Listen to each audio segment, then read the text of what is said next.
वक्त हो गया है एक्सपर्ट के कमाई वाले दमदार शेयर जानने का, यानी पावर प्ले सेगमेंट का।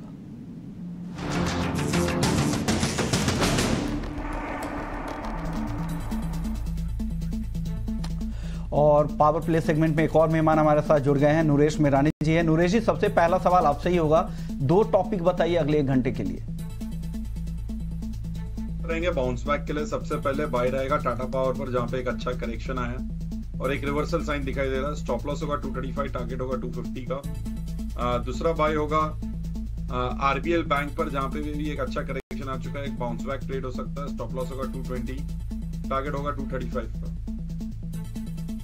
पर 250 तक के लक्ष्य के लिए और आरबीएल बैंक 235 के लक्ष्य के लिए यहां पर नूरेश जी की पिक आती हुई। गौरव, आपका रुख करेंगे, बताइए आप आज कौन से आखिरी घंटे के लिए ट्रेडिंग आइडियाज देंगे?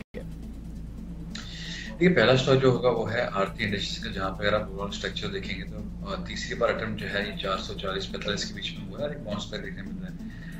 एक बुलिश डाइवर्जेंस के बाद में एक फॉलो थ्रू बाइंग हमको नजर आ रही है, तो एक काफी पॉजिटिव पैटर्न यहाँ पे फिलहाल बन रही है। 446, 447 के स्टॉप लॉसेस होंगे, ऊपर में 472 के लेवल्स के लिए आप उसको बाय करके चल सकते हैं। दूसरा रिकमेंडेशन जो होगा वो है अपोलो हॉस्पिटल्स पे, जहाँ पे अगर आप देखें तो यहाँ पे भी एक अच्छे ब्रेकआउट के लेवल्स को रिटेस्ट किया है। अपने प्रीवियस स्विंग लोस जो थे एग्जैक्टली वहीं से आया है, तो आप उसको double bottom formation sort of early बोल सकते हैं, अर्ली स्टेजेस में। तो यहाँ पे भी अच्छा एक मोमेंटम देखने मिल रहा है। यहाँ पे आपको 4770 का एक स्टॉप लॉस लगाना है और ऊपर में स्टॉक जो है वो एक बार 4975 ये लेवल दिखा सकता है। ओके, संतोष जी, आपकी दो टॉपिक कौन सी होंगी?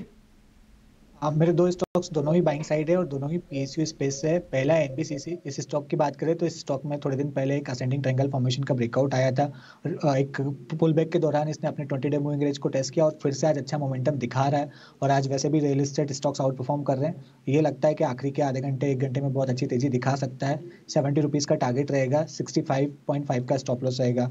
मेरा दूसरा स्टॉक है ओएनजीसी। इस स्टॉक की बात करें तो इस स्टॉक में भी एक अच्छा मोमेंटम देखने को मिल रहा है। ये स्टॉक भी अपनी 20 डे मूविंग एवरेज के ऊपर ट्रेड कर रहा है। लग रहा है कि शायद इसमें आज 192 रुपीज़ तक की अपसाइड देखने को मिल सकती है। नीचे में 186 का स्टॉप लॉस रहेगा।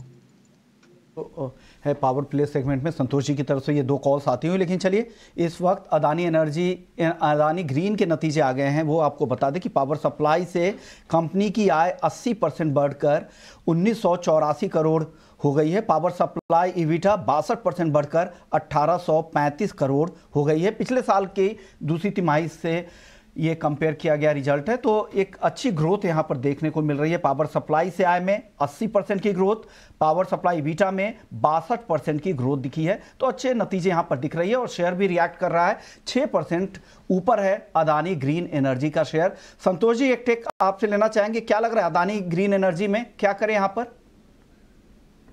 अडानी ग्रीन एनर्जी की बात करें तो स्टॉक काफी पिटा हुआ, वैसे इसमें कुछ सलाह देना मुश्किल है, सर्किट टू सर्किट चलता है।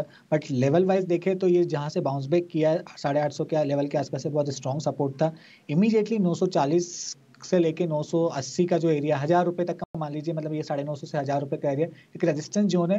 तो 1000 रुपए के ऊपर ही कन्विक्शन लौटेगा, लेकिन अगर कोई प्रीएम्प्टिव ट्रेड लेना चाहता है तो यहाँ से 880 का स्टॉप लॉस रखिए। ऊपर में पहला टारगेट आपका 980 1000 रुपए का रहेगा। 1000 रुपए के ऊपर निकलता है तो पोजीशन को और रेट कर सकते हैं। ठीक है, तो ये है अदानी ग्रीन एनर्जी पर विस्तृत नजरिया संतोष जी की तरफ से आता हुआ।